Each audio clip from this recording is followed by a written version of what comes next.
Mga boss, masaya ako natapos na ang impeachment laban sa akin dahil nakakabala lang ito sa trabaho namin sa gobyerno. Nagtatrabaho ba kayo? Nakaka Nakakatawa to si PBBM. Kung nagtatrabaho tong mga to, dapat mga maraming proyekto at build projects na nagagawa sa ating bansang Pilipinas ngayon. Wala nga eh. Ang malala pa doon, nagkakasakit si PBBM na wala namang ginagawa. Nangungutang si PBBM sa kanyang administrasyon at trilyon na yung utang ng ating bansa, wala namang proyektong nilalaanan at wala naman tayong nakikitang mga proyekto. Marami, puro mga pangako at ang nakikita natin ngayon, ang nag-iingay ay ang korupsyon sa under PBBM administration. Hindi milyon kundi trilyon.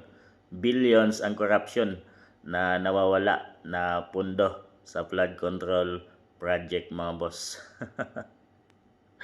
So happy siya sa kanyang sinabing gawa-gawang o kanilang parang pelikula lang or eksena lang na impeachment trial na sinampa dyan sa Kongreso mga boss. Gawa-gawa lang nila at syempre kagaya ng inasahan, walang matibay na ebidensya at ibinasura agad ng House Committee yung kanyang dalawang impeachment trial.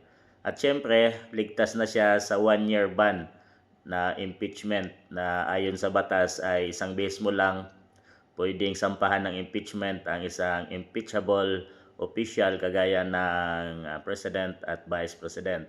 So, grabing otak talaga ng mga alagad ni PBBM dahil alam naman natin na marami dyan sa Kongreso, mga congressman ay mga alagad ni PBBM.